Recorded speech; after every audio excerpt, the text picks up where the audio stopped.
Prontinho. Ok, eu já vou... Eu já vou aqui... Já vou seguir aqui. Tá ótimo, Maria. Quando você quiser que eu passe aqui, eu só vou para a Tá, direita e eu te esquerda. aviso, então. Perfeito. Então, boa tarde a todo mundo, né? Meu nome é Maurílio Oliveira, eu sou coordenador do escritório do PNUD aqui no Piauí. E, bom, fiquei incumbido aqui de iniciar o nosso encontro de hoje, que é sobre agricultura sustentável no contexto da pandemia, né? Onde nós vamos conversar aqui e apresentar estratégias para fortalecer políticas sustentáveis de produção agrícola. Okay? Esse evento ele faz parte do curso Integrando a Agenda 2030 para os Objetivos de Desenvolvimento Sustentável, que é uma parceria da Petrobras com o PNUD. Eu quero até agradecer a Jeane pelo convite para participar dessa discussão e aproveitar para agradecer também a todos que estão acompanhando essa conversa de hoje. O tema da agricultura sustentável é um tema muito relevante para o PNUD, mas hoje a gente está trazendo uma ênfase nesse contexto inesperado causado pela pandemia do Covid-19, que trouxe mudanças imensas aí para a sociedade, tanto em hábitos pessoais quanto também profissionais, e com impactos importantes para as atividades produtivas, como é o caso da agricultura, principalmente, em especial aquela que sempre cumpriu o papel, né, de prover segurança alimentar e nutricional para a parte mais vulnerável da população. Então, assim, para o sistema da ONU, a agricultura sustentável é um dos pilares do desenvolvimento humano, né? A segurança alimentar é um direito de todos, e eu quero, nesse pouco tempo de apresentação, porque, na verdade, isso é quase uma introdução, né, destacar só alguns pontos que merecem uma reflexão aqui, pelos impactos mais relevantes para essa agricultura sustentável, que nós denominamos de sustentável, mas com foco no contexto brasileiro. Ok? Vamos passar aí, Guilherme.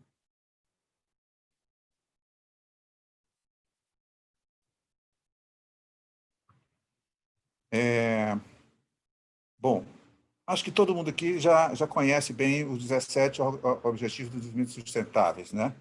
E o PNUD é a agência da ONU com o mandato para promover a sua implementação em todo o mundo. Entre esses 17 ODS que compõem a agenda, nós vamos destacar o objetivo 2, que é acabar com a fome, aqui abaixo, né? Acabar com a fome, alcançar a segurança alimentar e melhoria da nutrição e promover a agricultura sustentável. Esse ODS ele demonstra a importância dessa temática para o desenvolvimento humano, né? E ele está intrinsecamente ligado, vamos, ao conceito de segurança alimentar, né, e nutricional. Ele, juntamente com o 2, que é da erradicação da pobreza, eles são pilares básicos do PNUD, porque não existe promoção de desenvolvimento sustentável nem redução de desigualdade sem erradicar a pobreza e fome no mundo, né? É uma ODS que se conecta com praticamente todos os outros, mas que eles têm uma integração direta com o 1, de erradicação da pobreza, com o 3, de saúde, que também nos faz saúde, com fome, né? com pobreza, e com o 8 também, de crescimento econômico, de trabalho decente. Nós sabemos a importância disso para o setor rural, né? Para o 10, por exemplo, de redução das desigualdades, para o 12, né? Consumo e produção responsáveis, sustentáveis, diferentemente da maioria do grande agronegócio, e para o 13 também, que é uma ação contra a mudança, né, do clima, por exemplo, que é, pelos seus próprios conceitos, um tipo de agricultura que não faz mal nem para o solo, nem para o ar e nem para a água. Tá? Vamos passar um pouquinho mais, vamos passar novamente, porque senão eu não vou ter tempo para passar para todo o que eu queria falar para o pessoal.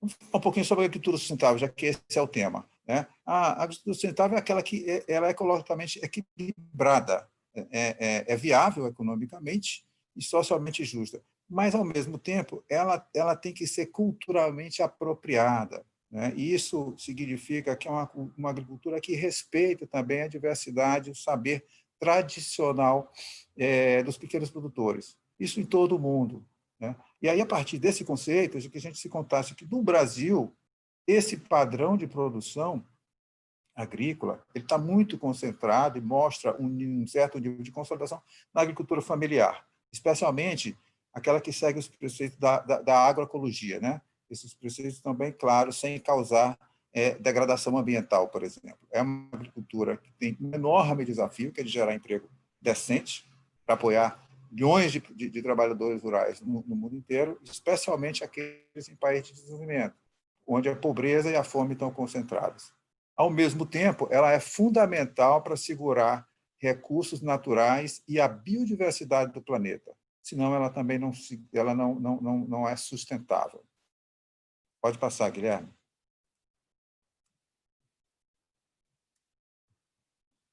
Bom, antes agora de iniciar a análise dos impactos gerados pela pandemia nesse setor, vou mostrar aqui rapidamente algum destaque desse relatório da ONU, relatório 2020, dos ODS da ONU, que foi lançado recentemente, lançado agora em junho, né? E que já apontava a insegurança alimentar como uma área onde o mundo não conseguiu avançar de uma forma efetiva. Nós não alcançaríamos, nem antes da pandemia, nós não alcançaríamos os objetivos em 2030.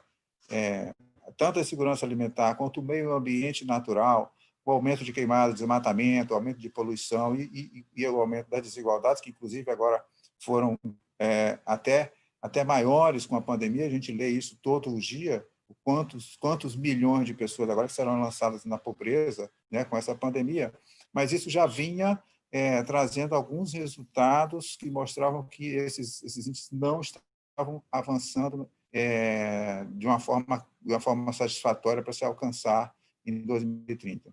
Alguns destaques positivos, ainda que não tão constantes assim, há avanços na saúde materna e infantil, acesso à energia elétrica, você teve um aumento aí durante esse período, e o empoderamento da mulher. Não em todos os países, mas alguns conseguiram mostrar registros bastante interessantes para a mulher, nas questões de gênero, né? No contexto pós-pandemia, você já verifica dois destaques enormes, aí, um para a América Latina, que é mais de 45 milhões de pessoas serão lançadas à pobreza a partir dessa pandemia. Isso porque a América Latina tem um contexto enorme de desigualdades, né? Nós todos sabemos aqui que o trabalho informal é altíssimo aqui na região, muitas vezes não consegue ser visibilidade nem ser alcançado pelas políticas públicas de uma forma mais eficaz, e por isso além disso, você tem um contingente de uma população enorme de vulneráveis que são muito mais afetados nesse contexto, né? São projeções assim, quase catastróficas que vão fazer com que a gente retome lá de anos atrás esses índices para tentar reverter. Pode passar, por favor.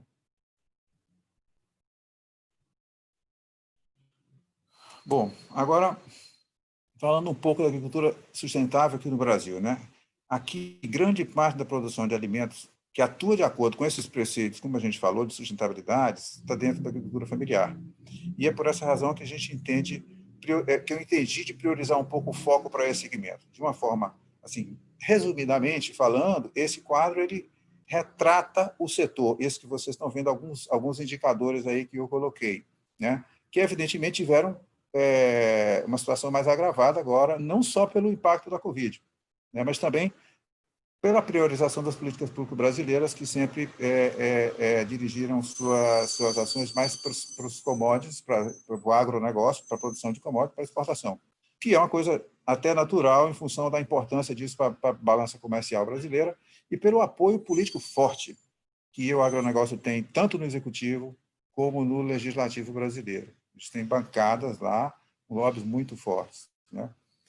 Mas mesmo assim mesmo com essa dependência da sociedade por alimentos produzidos pela agricultura familiar,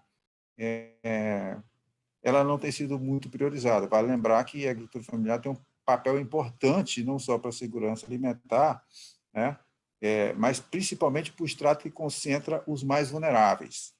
Como você pode comprovar, em 2018, 64% dos agricultores que forneciam, na verdade, 2/3 forneceram alimentos para o PAA, que é o Programa de Compras, né, do governo federal, de alimentos, constava no CAD único, que é um cadastro, um sistema com informação sobre família de segurança de situação de pobreza. Então, assim, 2/3 desses agricultores estavam dentro do CAD único, né? E é um sistema que reúne famílias com renda mensal abaixo de 2.800 e poucos reais. Então, 70% do alimento que chega à mesa da população vem da agricultura familiar. É um dado muito difundido, mas é um dado, digamos, também muito contestado, até porque é muito difícil você fazer toda essa mensuração, são culturas diferentes, a gente vê culturas permanentes e temporárias são bastante, tem resultado bastante distinto para a agricultura familiar, mas ele é bastante difundido, até porque boa parte do que é produzido pelo agronegócio vai para a exportação e não chega à mesa da nossa sociedade. Emprega 10 milhões de pessoas, que é 2/3 das pessoas ocupadas com agropecuária no Brasil, mas, ao mesmo tempo, é apenas 23% da área total dos estabelecimentos, ou seja, eles trabalham com módulos pequenos, né? E é 77% de todos os estabelecimentos agropecuários do Brasil. São 4 milhões de propriedade, um quarto disso, 25%, são de assentamentos da reforma agrária. Pode passar, Guilherme, por favor.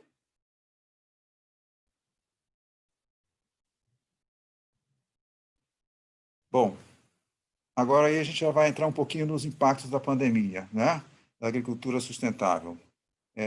Nós estamos vivenciando, evidentemente, a maior pandemia do século, e o isolamento social, e aí, seja distanciamento, seja lockdown, em vários níveis que já foram praticados aqui, lockdown total, parcial, localizado, etc., ele aumenta as dificuldades dos pequenos produtores, né? Não tenho a menor dúvida, que é um segmento que reúne a maior parte dos produtores orgânicos e agroecológicos aqui no Brasil, e são os que atendem, digamos, os preceitos da agricultura sustentável.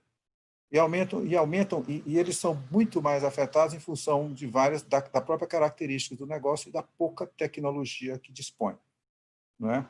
Sem uma vacina comprovadamente eficaz, essas rotinas sociais e até profissionais, incluindo formas de consumo, elas não voltarão ao nível anterior. Na verdade, a pergunta é: quando voltarão, como voltarão e que nível eles voltarão, né? Hoje, e ainda por um período ainda que nós não temos uma previsão minimamente confiável, as aglomerações são consideradas os principais veículos de contágio.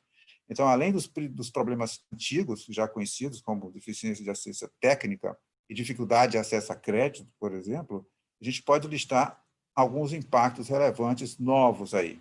E aí nós temos redução da demanda dos principais canais de comercialização, pela proibição, por exemplo, e suspensão de feiras livres. Algumas delas já voltaram, mas voltaram, por exemplo, com vários protocolos, com um público muito mais reduzido, etc. E tal. E esse era um grande veículo de comercialização, né? Um canal enorme de comercialização para o pequeno produtor brasileiro. Fechamento de restaurantes, inclusive restaurantes de empresas, né, que muitos produtores orgânicos, agroecológicos e tal, tinham contratos de fornecimento, pizzarias, lanchonetes pequenas. Outros canais que também fecharam e que trouxeram mais dificuldade na comercialização para os pequenos. Aumento, a dificuldade de escoar a produção, né, com desperdício de alimentos. Aí você tem vários produtores pequenos não trabalham nessa etapa da cadeia de comercialização. Eles trabalham com intermediários, com fornecedores de restaurantes que têm contratos, que fazem coleta, que fazem a logística de entrega, e eles sumiram. Sumiram porque os clientes deles também tiveram dificuldade de comercializar, de manterem seus estabelecimentos abertos. Outra, perda de estoque, um prejuízo enorme. No início, esse prejuízo foi muito maior. As coisas agora, em vários lugares, estão se normalizando, mas houve perda de estoque muito grande. Muita gente, inclusive, fez adubo da própria produção no início, né? Pela própria característica de perecibilidade, por exemplo. A maioria desses produtos são perecíveis, em pouco tempo eles precisam mudar até o uso deles. Outra, dificuldade de aquisição de insumos e financiamento da produção. Os maiores conseguem financiamento de uma forma muito mais fácil, porque os produtos de financiamento são desenhados para eles, né? Existe uma dificuldade muito grande, por exemplo, na aquisição de insumos. Quando você vai comercializar, você precisa de embalagens, vários tipos de embalagens, muitas vezes de rótulos, de despesas mesmo que você tem de comercialização. A colheita e a entrega também é um desafio muito maior para aqueles produtores que são menores e que têm menor integração na cadeia. Por exemplo, você fornece para o terceiro que domina essas ferramentas e não o próprio produtor. São ferramentas tecnológicas que muitas vezes o produtor não consegue, não faz a comercialização direta, né? Ele mantém parceria com compradores que possuem outros contratos com clientes e esses sumiram também. São várias dificuldades novas que apareceram nesse contexto pequeno. Por favor, pode passar. Não sei se eu estou sendo muito rápido, mas a gente vai ter um tempo de bater um papo depois, tá? É porque eu realmente tenho pouco tempo e queria aproveitar para tocar esses pontos com vocês. Comercialização. A comercialização, nesse contexto, para mim, é fundamental a gente analisar os impactos da pandemia e a comercialização me parece ser o principal deles, né, do funcionamento desses canais de comercialização, para que a gente entenda como é que a Covid provocou a necessidade de mudança na comercialização e como o pessoal precisa encontrar meios para reverter essas dificuldades novas, né? Essas alterações, hoje, elas têm uma influência muito grande na renda, mas também no acesso da população a esses alimentos, certo? Essa etapa da cadeia foi sem dúvida, a que trouxe mais prejuízo para os pequenos, por isso eu dediquei aqui um slide, né? Feiras. As feiras, umas foram suspensas, né? Em função, inclusive, do local de realização. Eu conheço várias aqui que são realizadas, por exemplo, nas universidades, nos shoppings, e todos esses locais foram fechados, né? Foram fechados por decretos. Outros estão em funcionamento, mas aí esse funcionamento ele trouxe alguns protocolos, algumas medidas de segurança que fizeram que reduziram o movimento, reduziram a renda, a venda também, né? Muita gente prefere receber em casa, não vai mais à feira comprar. Isso também foi um outro fator de redução nas vendas dos pequenos que dependiam muito das feiras para escoar a sua produção. Em relação às compras públicas, houve uma interrupção e, muitas vezes, uma redução do fornecimento de merendas escolares com a suspensão das escolas, creches e redução das atividades de assistência social, que são as principais destinações dos produtos adquiridos pelos programas de compra pública, tanto o PAA quanto o PENAI, né? E aí, nesse caso, eu faço até uma observação, porque isso foi, de certa forma, em vários locais, revertido, né? O governo federal liberou mais 500 milhões, porque o valor inicial era de 184 milhões, nunca deu, na verdade, né?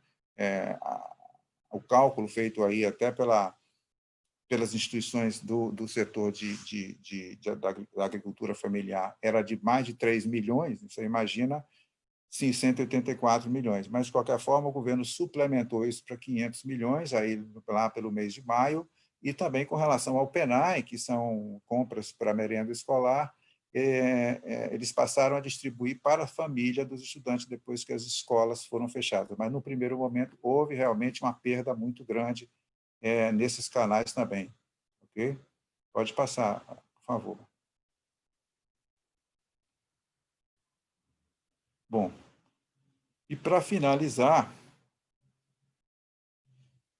para não ser tudo tão ruim assim, a gente tem algumas medidas interessantes que podem ajudar também, né, esse segmento a superar ou pelo menos mitigar esses prejuízos, né? São ferramentas que foram adotadas e que trouxeram resultados positivos, isso inclusive informações vindas do próprio segmento, do próprio setor.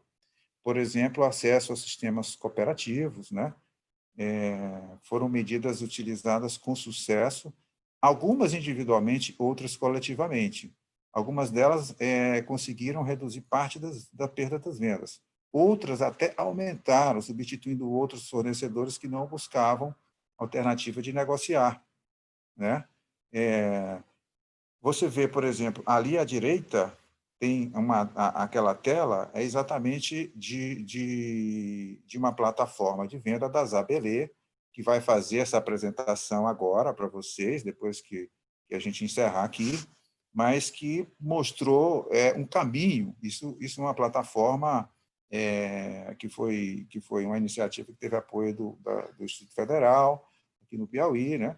Foi selecionada pelo PNUD, recebeu o apoio do PNUD como uma ferramenta capaz de superar um dos maiores desafios, que é a comercialização. Então, quem vai nos contar em detalhes é a Tatiane Leocádio, que vai falar depois de mim, mas que mostra esse quadro algumas alternativas que você pode conseguir reverter. Esse que para mim, foi um grande afetado até agora pela pandemia para esse setor da agricultura sustentável, principalmente com foco na agricultura familiar. Okay? Na minha parte, eu vou encerrar por aqui. Eu sei que eu corri bastante, mas, de qualquer forma, eu queria mostrar um pouco desse panorama. Eu acho que vale a pena a gente refletir um pouco sobre isso e, principalmente, sobre essas alternativas que a gente tem que poderia ser discutido aqui para ajudar a agricultura sustentável nesse momento. Tá? Então, agradeço aí a todos que assistiram, já informando que estarei aqui à disposição para a gente conversar no final da live e, mais uma vez, agradeço aí a oportunidade de estar com vocês. Muito obrigado, vou deixar aí o meu contato aí para quem quiser depois, então, entrar em contato com a gente, mesmo depois dessa live. Perfeito. Obrigado, Maurilo. Tatiana agora Leocádio, Instituto Federal do Piauí, por gentileza, fique à vontade. Obrigada, boa tarde pelo convite. Vou otimizar bastante o tempo que nos foi dado. Acho que não quebrei o protocolo, mas convidei o coordenador de criação da plataforma. Ambos somos servidores do IFP, como já apresentado, né? Professor Danuciano, meu companheiro no projeto, companheiro de vida, então ambos vamos apresentar. E temos um vídeo que se auto-apresenta, então apresenta o projeto de forma carinhosa, a gente queria compartilhar com vocês inicialmente. E seja bem-vindo, Dan. Valeu, mano. Vocês poderiam só me confirmar se vocês estão conseguindo ter acesso ao vídeo? Estamos. Quer dizer...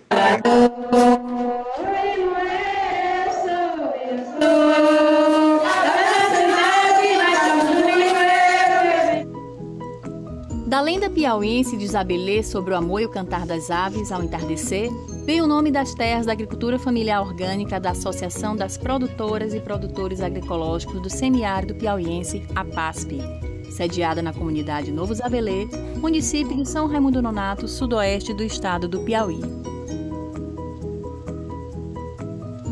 As famílias dessa comunidade vieram do povoado Zabelê, existente entre os anos de 1890 e 1990, onde hoje se localiza o Parque Nacional Serra da Capivara, inscrito pela Unesco na lista do Patrimônio Mundial, pois suas chapadas e vales que abrigam sítios arqueológicos com pinturas e gravuras rupestres e vestígios do cotidiano pré-histórico. Com a saída das famílias do local em 79, a área passou a ter proteção ambiental e a comunidade foi reorganizada em assentamento rural em 1997, preservando a organização social, a força de trabalho e o convívio com a natureza para manter vivo os saberes da produção sustentável de alimentos e as tradições alimentares que representavam sua memória. Histórias ancestrais e sonhos aram a rica terra para as linhas produtivas de hortaliças, ervas medicinais, frutas nativas da agricultura familiar. A partir de 2014, com a aproximação entre o Núcleo de Estudos em Agroecologia do IFP São Raimundo Nonato, iniciou-se a demanda de promover os sistemas agroalimentares tradicionais. No ano de 2019, sob o desejo da comunidade, foi criado um canal de conexão entre o sistema agroalimentar do grupo e a região, proporcionando a criação da plataforma Orgânicos Zabelê. Os orgânicos Zabelê representam um alimento de verdade. Segundo a comunidade, são alimentos da terra forte e farta.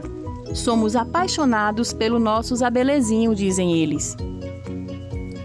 A mandioca, a cebolinha, o coentro, o caju, a abóbora, o umbu, o maracujá do mato são alimentos que representam alimentação adequada, saudável e respeito à identidade e à cultura alimentar da comunidade, oferecendo o sentimento de pertencimento social e autonomia. Pelos orgânicos Abelê, preserva-se a inclusão da prática coletiva transmitida de geração a geração, originada de uma comunidade rural que mantém vivo um sistema agroalimentar tradicional que promove o respeito à biodiversidade, à cultura e à alimentação humana primitiva e sustentável.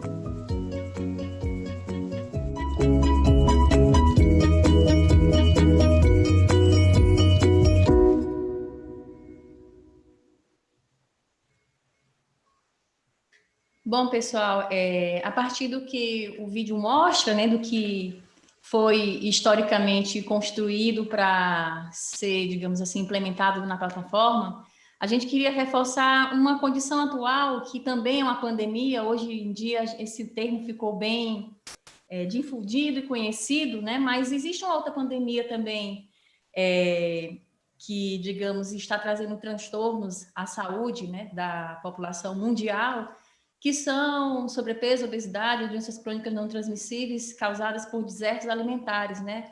O Maurílio apresentou muito bem a condição alimentar e de segurança alimentar que a humanidade vive hoje, né?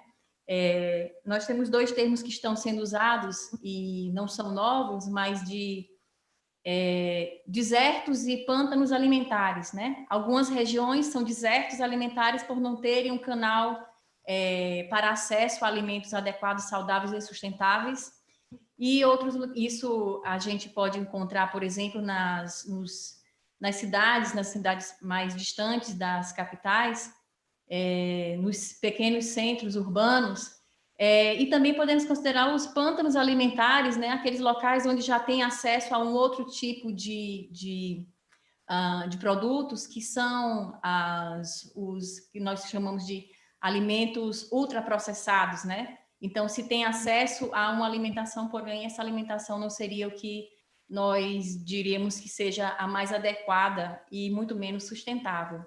Então, diante desse problema, dessa condição de pandemia, de doenças crônicas não transmissíveis, de sobrepeso, de obesidade, é necessário que a gente consiga reforçar, promover as cadeias curtas de produção sustentáveis, né? É por meio delas que os seres humanos vão conseguir manter a sua sobrevivência nas suas condições necessárias. Nós, por meio dessa plataforma, tentamos apoiar não somente a agricultura sustentável, como bem apresentado anteriormente, mas fazer com que as pessoas tenham acesso a uma alimentação adequada, saudável e sustentável.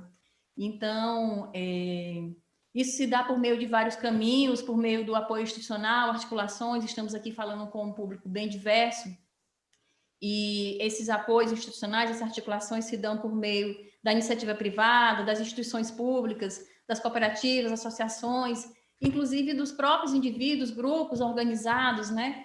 Então, as entidades civis também se compõem nesse momento, se apresentam também como atores, né, capazes de trazer transformação, e nós, enquanto instituição pública, por meio do Núcleo de Agroecologia do IFP, de São Raimundo Nonato, eu, enquanto nutricionista, quis tentar criar esse canal de comercialização, né, apoiar esse grupo de produtores e produtoras certificados como orgânicos, e a gente sabe que uma certificação participativa ela é bem trabalhosa. Por ser participativa, ela só ocorre se todos estiverem integrados para a sua conquista, e nós queríamos, além de apoiarmos, promovermos essa agricultura sustentável por meio da compra institucional, que já ocorre aqui por meio de dois canais administrativos, né, por meio de dois canais, por meio de um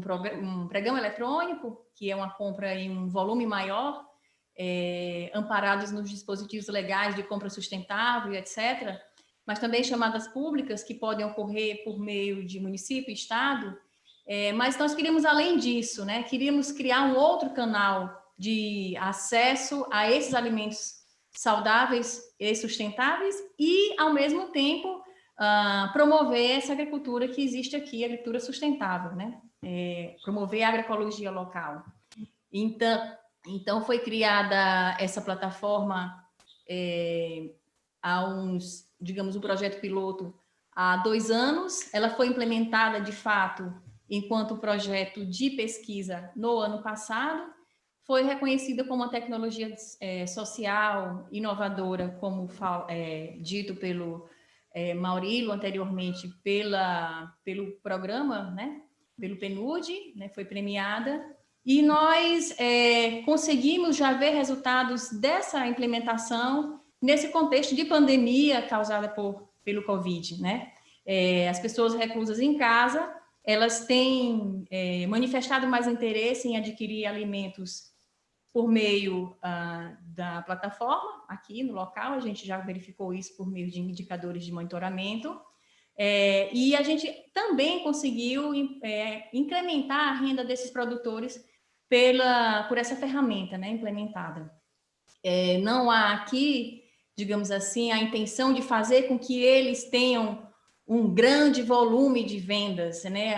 A gente, pelo menos eu acredito que o apoio institucional, a partir das compras institucionais, ele deva ser um caminho principal, digamos assim, né? Um rio mais caudaloso de apoio, mas essa ferramenta, uma vez que permanente, ela também tem a sua função de, digamos assim, cumprir pelo menos metade dos objetivos apresentados agora pelo Maurílio, né? A gente observa a questão da erradicação da fome, o aumento da renda das produtoras, o trabalho participativo, o empoderamento feminino da mulher rural. Então, diversos objetivos são cumpridos por meio dessa ferramenta, e a gente fica muito feliz de que isso, uma vez tendo resultados positivos aqui na região, possa ser reproduzidos em outros locais que tenham a mesma demanda, né?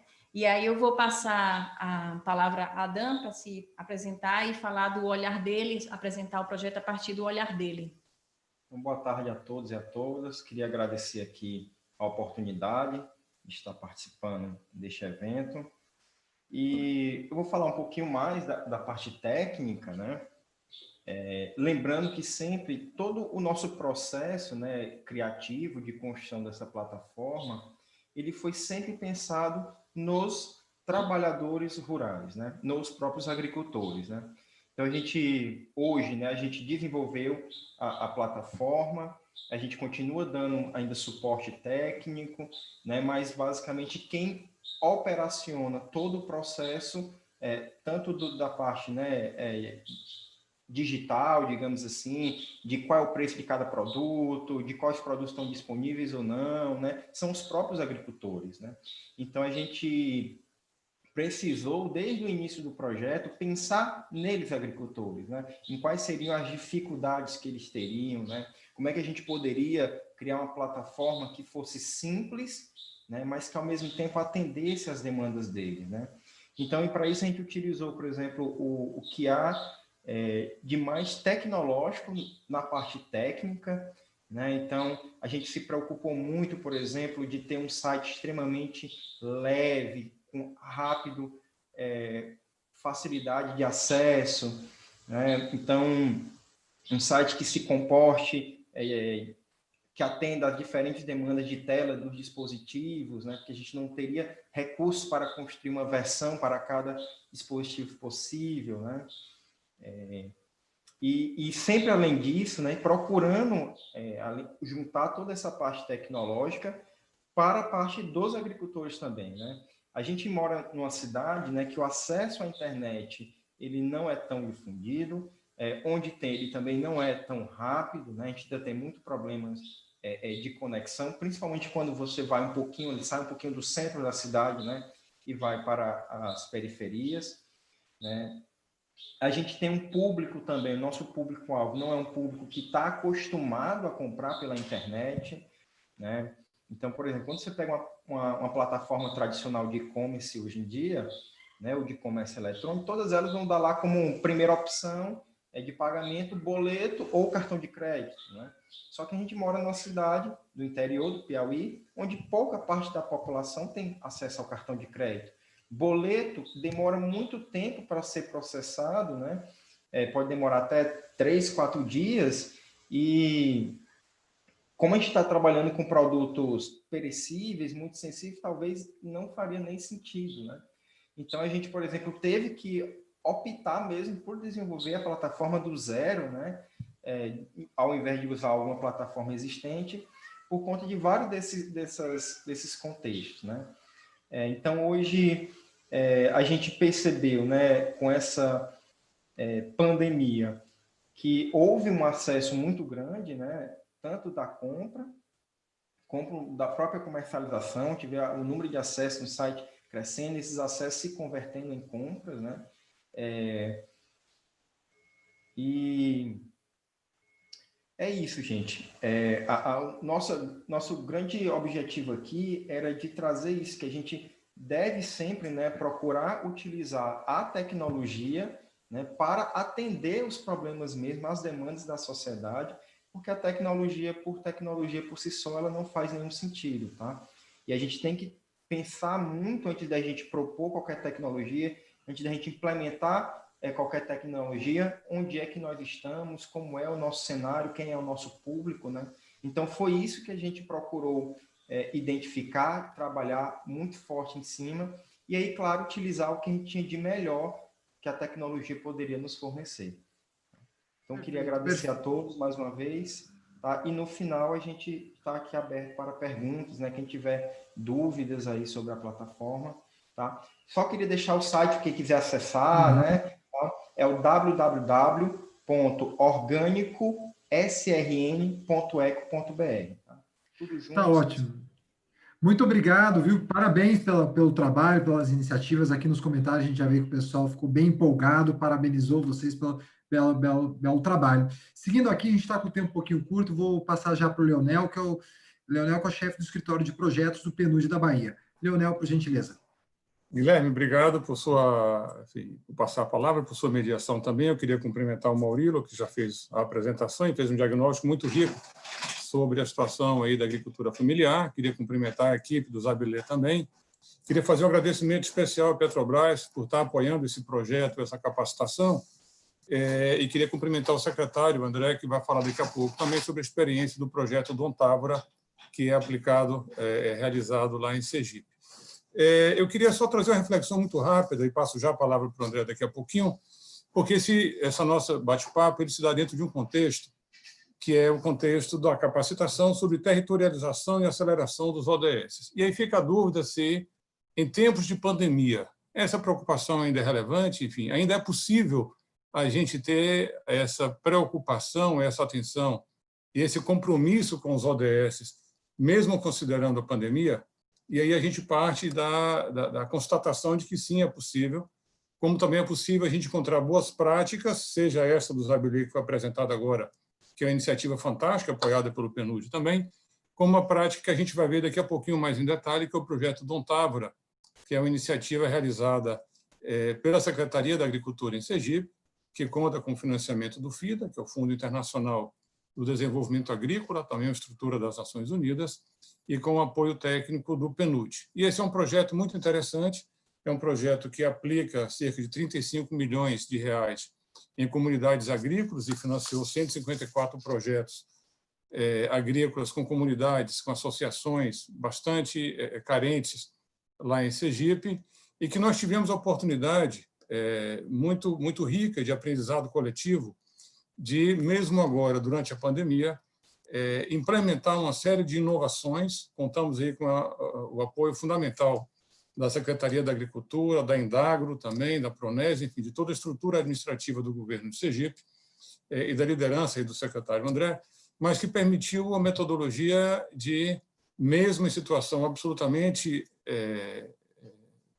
adversa, que é a situação da pandemia, e que o Maurílio falou de forma muito rica, trazendo aí as complexidades e as complicações que a pandemia provoca, nós tivemos a capacidade de inovar e prestar assistência técnica, contribuir com canais de comercialização, não descuidar do papel da mulher na sociedade, trouxemos também esse olhar para as questões de gênero e para a questão da comercialização, que também a gente sabe que é um gargalo. Então, essa nossa participação agora vai no sentido de reforçar a importância de que, mesmo durante a pandemia, sim, é possível esse olhar cuidadoso e essa atenção com as questões relacionadas ao desenvolvimento sustentável e ao comprometimento com os objetivos do desenvolvimento sustentável, porque talvez eu tenho essa firme convicção de que é exatamente nesse momento da pandemia em que as medidas restritivas vão provocar e já estão provocando não só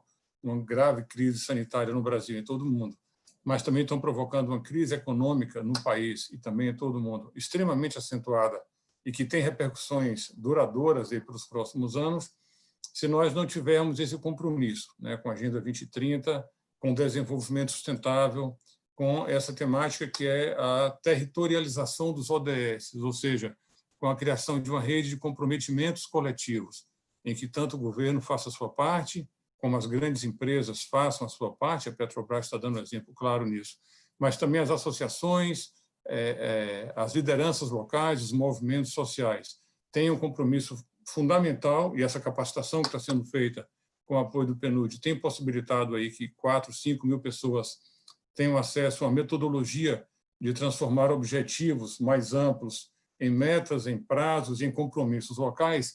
Isso me parece extremamente importante. Então, a experiência que nós temos, Guilherme, com o projeto Dom Távora, eu diria que é uma experiência muito positiva, é um projeto que já vem sendo implementado há 2, 3 anos, e que nós agora, particularmente na pandemia, tivemos a oportunidade de implementar ações que, longe de deixar a comunidade desassistida, ao contrário, podemos dar um passo e contamos aí com a equipe de 20 profissionais, 25 profissionais que atualmente trabalham lá no Dom Távora, que permanentemente continuaram dando assistência às comunidades agrícolas e tiveram a oportunidade de não deixar que a crise que se coloca, obviamente, fosse muito mais acentuada do que aquela que está presente. Então, eu queria mais uma vez agradecer pela oportunidade de participarmos desse bate-papo. A gente está à disposição para também, após a intervenção do secretário, ouvir um pouco os comentários, responder alguma pergunta, mas eu penso que o secretário André certamente vai apresentar alguns números e algumas das suas percepções sobre o que tem sido o projeto Dom Távora e talvez qual tem sido a contribuição do PNUD e também do FIDA, obviamente, para que aquelas comunidades que precisam muito do apoio do poder público, precisam muito de tecnologia, precisam muito de um suporte, porque elas têm competências, elas têm resiliência, elas têm capacidade produtiva, e com um apoio, certamente, elas podem dar uma resposta muito mais significativa, e é o que nós vimos lá agora no Dom Távora. Então, parabéns à Petrobras, parabéns aos organizadores dessas lives semanais, parabéns ao pessoal que está fazendo o curso também, e a gente continua à disposição para, depois aí dessa apresentação do André, a gente voltar a responder alguma pergunta que esteja sendo posta pelos participantes aí desse nosso bate-papo. Tá bom? Obrigado mais uma vez. Leonel, muito obrigado mais uma vez. Você tocou num ponto muito interessante, que é sobre a territorialização dos ODS, e o projeto Dom Távora é um exemplo disso. Então, vamos passar a palavra agora para o André. André, secretário, obrigado pela sua presença. Por gentileza, fique à vontade. Guilherme, boa tarde. Boa tarde a todos aí, né, nossos palestrantes aí anteriores. A gente vai tentar ser sucinto aqui, né, fazer uma breve apresentação. Eu sou servidor do INCRA, né. Eu vi que nosso colega Maurílio aí falou dos assentamentos de reforma agrária. A gente sabe a importância que os assentamentos de reforma agrária, que a reforma agrária tem para o nosso país. E desde o ano passado a gente assumiu essa função aí de secretário de Estado da Agricultura e a gente tem a honra de estar à frente, coordenando aí o projeto Dom Távora. É uma parceria do governo do Estado aí com o FIDA, foi um empréstimo que o governo do Estado contraiu perante o FIDA, com apoio aí fundamental da Indagro, que é o nosso órgão de extensão e defesa, assim como o PNUD aí, tanto na parte de consultores, via assistência técnica e via capacitação. Guilherme, são 15 municípios, na verdade, que são beneficiados pelo projeto Dom Távora. São 8 municípios na região nossa do semiárido, né? E 7 municípios lá no Baixo São Francisco, onde são os menores IDH do nosso estado.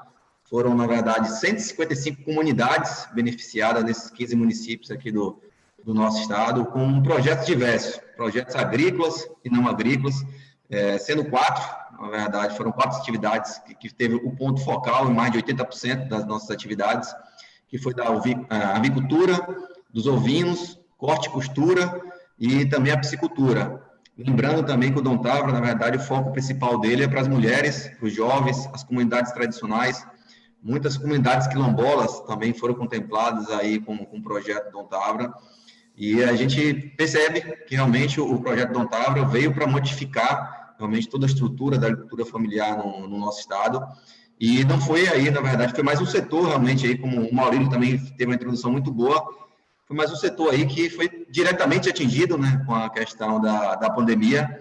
O principal meio de comercialização realmente da agricultura familiar está nas feiras livres, aqui no estado não foi diferente, principalmente lá no início, realmente as feiras livres do nosso estado foram fechadas, então a gente teve que inovar, aí, juntamente com os parceiros, com o FIDA, com o PNUD, com a Endagro, para dar sustentabilidade ao projeto, né, e nós conseguimos.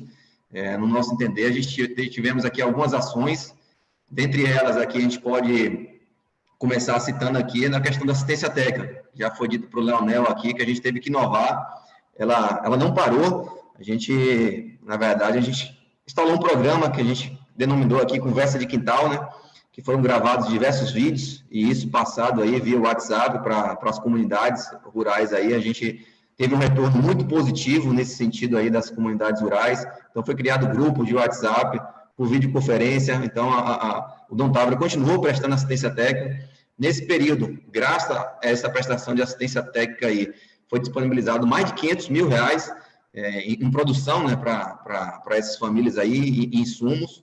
Por outro lado, também foi criada um canal de comercialização, junto com a ONG aí, chamado Covid Radar, né, no qual foi disponibilizado para comercialização dos produtos aí da agricultura familiar, dos produtos produzidos via projeto Dom Távora.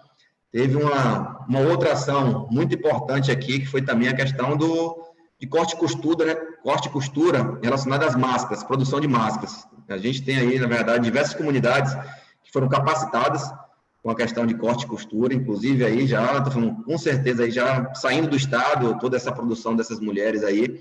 E o FIDA fez um aporte de recursos, uma doação, juntamente com a Secretaria da Agricultura, para a produção dessas máscaras aí, foram produzidas aí em torno de 1.000 máscaras, aí, que depois foram distribuídas a outras comunidades, e a gente fez uma parceria também com a Universidade Federal de Sergipe para entrega de álcool em gel.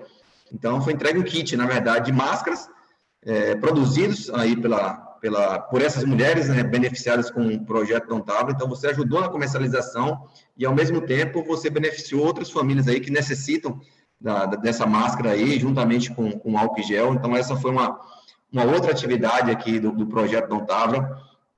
Teve uma outra também que a gente trabalha aqui há mais de 20 anos, que é o programa de distribuição de sementes, que esse ano, na verdade, foi afetado. Ele, na verdade, funcionava via FUNCEP, que é o Fundo de Combate e Erradicação da Pobreza, só que por conta dessa escassez de recursos, dessa pandemia, os recursos foram direcionados mais para a área de saúde, e foi graças à parceria com o Dom Távora que nos permitiu, na verdade, fazer uma distribuição aí de 28 toneladas de semente de milho.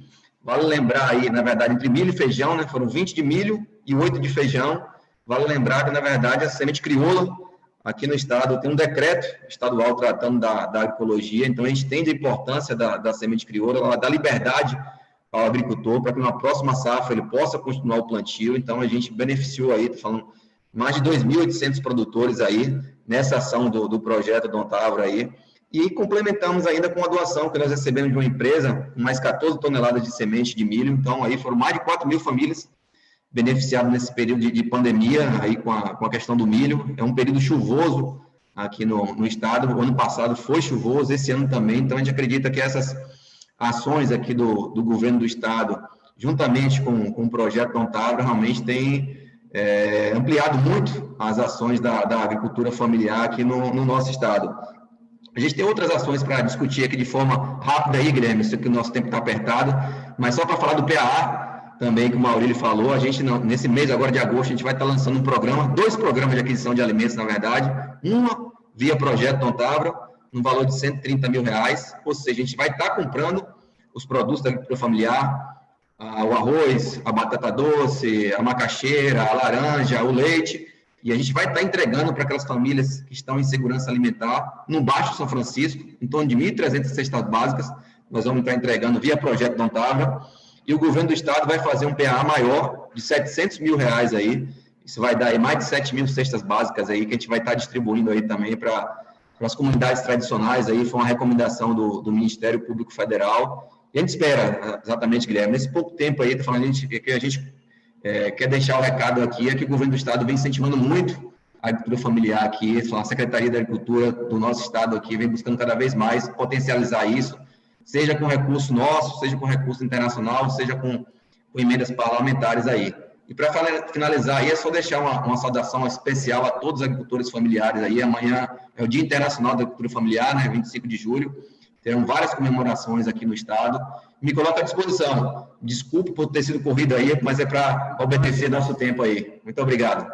Obrigado, nós que agradecemos, André, e obrigado por compartilhar esse exemplo que mostra um pouco como que a cooperação também trabalha aí diretamente em diferentes locais para trazer benefícios dentro desse tema. Pessoal, nosso tempo está acabando, mas acho que a gente tem uma pergunta que foi um tema que apareceu bastante aqui dos nossos participantes, nossos alunas e alunos. Muita gente falando sobre cooperativismo.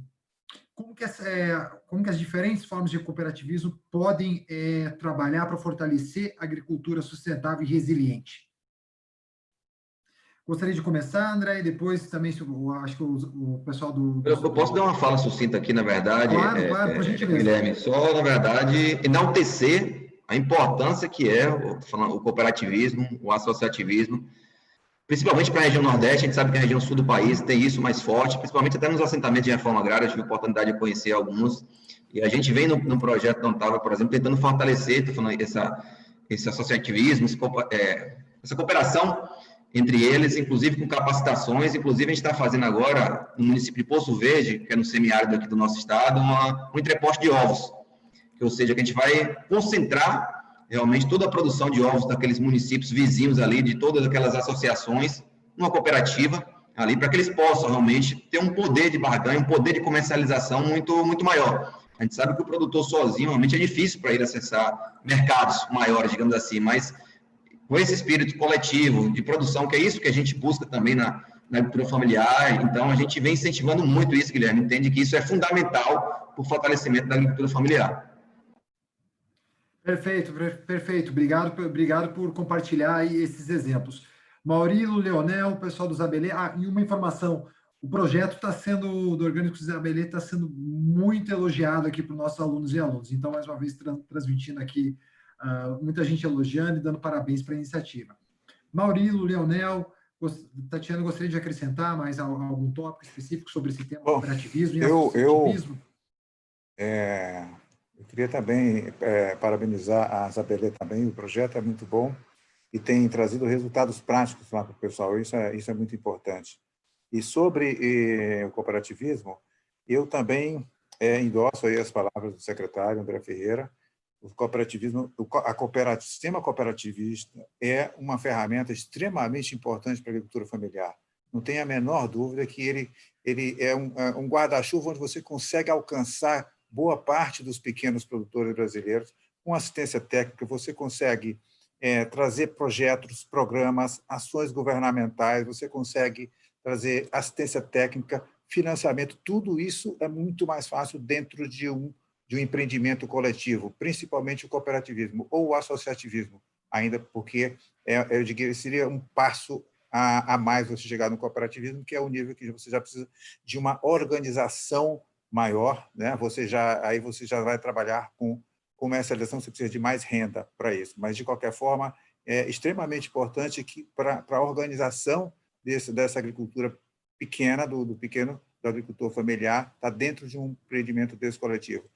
Isso ajuda demais até, inclusive, hoje, na comercialização, porque uma cooperativa ela consegue ter uma estrutura mínima para acessar outros canais, e o pequeno sozinho, isso se torna muito difícil, e nesse contexto de hoje, muito mais ainda. Então, é extremamente importante e aconselhável que você busque aí esse sistema cooperativista hoje, ou associativismo, para o pequeno produtor da agricultura familiar. Perfeito. Leonel? Sobretudo, só complementando rapidinho claro. a fala de Maurílio, em relação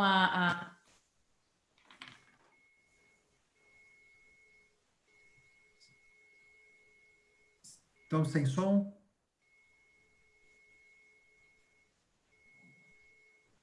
Alô? Todos estão me ouvindo? Agora sim. Sim. É só para retomar as falas de Maurílio e complementar que, caso este grupo de agricultura familiar tenha o interesse de se tornar certificado como um produtor orgânico, né, e se isso ocorrer de forma de um sistema participativo de certificação, é mais um motivo para esse grupo estar organizado e, né, por meio de cooperativa ou de associação, porque o próprio nome se dá, né, essa certificação ela ocorre de forma participativa. Caso não haja possibilidade de o grupo pagar uma certificadora, que é um processo que exige um valor muito maior, e que, digamos, o próprio grupo, se fortalecido ou por meio de associação ou por meio de cooperativa, consegue obter esse selo de certificação orgânica da mesma forma, né? Sem ganhar tanto recurso, digamos assim. Então, a organização em grupo, eu reforço que também é essencial. Perfeito. Guilherme, 2 segundos, vamos lá? Fica à vontade, por gentileza.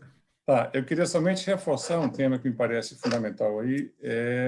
Assim, uma boa parte das pessoas que estão assistindo esse nosso bate-papo, elas são participantes também desse curso de aceleração e territorialização dos ODS, né? Então, eu acho que é fundamental a gente entender como a cooperação internacional, o trabalho aí do PNUD, do FIDA e de outras organizações, em parceria com o poder público, pode fazer uma transformação muito significativa, porque a gente encontra, isso é fundamental, o Guilherme está posto, eu acho que o André também é testemunha disso, nós encontramos no próprio Zé Belém, em vários outros projetos lá do Dom Távora, competências postas, nós encontramos esforços postos nas associações, nas comunidades, e muitas vezes o que falta é um apoio. Mas são comunidades resilientes, que têm vontade, que têm força, que têm história, que têm capacidade produtiva, mas muitas vezes falta uma técnica mais apurada, outras vezes falta uma capacidade de comercialização, ou falta ainda uma prestação de contas mais estruturada. E foi essa talvez o grande ponto de virada do projeto Dom Távora, foi quando foi a SEAGRE ter imaginado, ter compreendido e ter oferecido isso para as comunidades, e aí todo o potencial que estava instalado, que estava posto em cada comunidade, foi potencializado, secretário. Eu acho que isso é fantástico, porque o que vocês fizeram e estão fazendo lá foi permitir que as capacidades de cada um fossem reveladas, fossem potencializadas e fossem exercidas. Então, eu acho que a capacitação é fundamental, a iniciativa do poder público e a cooperação internacional, quando juntas, possibilitam, sim, um avanço muito significativo na temática do alcance dos ODS, da territorialização de cada um desses objetivos de desenvolvimento, na promoção da agricultura familiar, no fortalecimento das comunidades locais e tudo mais. Então, eu penso que a capacitação, né, e a junção poder público com cooperação internacional pode sim fazer uma transformação e fazer um impacto muito grande na realidade local, porque lá competências existem, trabalho existe, resiliência existe, falta só um empurrão para que as coisas funcionem melhor. Muito bem lembrado, Leonel. Muito bem lembrado. Bom, pessoal, a gente está chegando aqui ao fim, queria só reforçar aqui alguns pontos. Primeiro eu acho que o debate foi muito rico, nós tivemos aqui os nossos alunos e alunas elogiando muito o debate, isso demonstra que o conteúdo foi bem apresentado pelos nossos convidados. Agradecer o André Ferreira da SEAGRE, o Leonel lá da Bahia, o Maurílio do Piauí e o pessoal do Orgânicos Abelê, Tatiana e também, porque acho que a gente conseguiu mostrar aqui um pouco cooperação por meio do PNUD, cooperação também junto com o governo, e também trazendo a academia, a Tatiana também com o projeto Abelê, acho que deu um pouco dessa linha de atuação, como que os projetos podem melhorar a vida das pessoas no tema da agricultura resiliente e sustentável. Recados rápidos. A live fica disponível no canal do YouTube da Haliduc TV, então quem perdeu alguma coisa ou quer ver o conteúdo depois, ou mesmo compartilhar, por favor, acessem o conteúdo. Nós tivemos participantes de 17 estados das 5 regiões do Brasil, Isso demonstra que, mesmo de diferentes regiões, o pessoal está interessado, está querendo aprender, conhecer um pouco mais sobre esses temas, e também convidá-los a todas e todos para sempre acessarem os canais de comunicação, tanto da Secretaria, da SEAGRE, acompanharem lá pelo site do Orgânicos ABD e também do PNUD, que a gente está frequentemente publicando conteúdo sobre o ODS, sobre a Agenda 2030, sobre o projeto de territorialização dos ODS, e agradecer aqui também a Petrobras, que é uma das responsáveis por essa iniciativa. E mais um recado, por último, nós não teremos live na sexta-feira que vem, por conta de um feriado, por causa, de um feriado das Nações Unidas, mas a gente volta daí na outra semana. Então, agradeço mais uma vez a participação de todos, espero que todos tenham aproveitado esse momento para aprender um pouco mais e debater um pouquinho sobre estratégias. André, Leonel, Tatiana, Maurilo, muito obrigado. Obrigado. Até mais. Até a próxima. Tchau, tchau. Até. Tchau, tchau.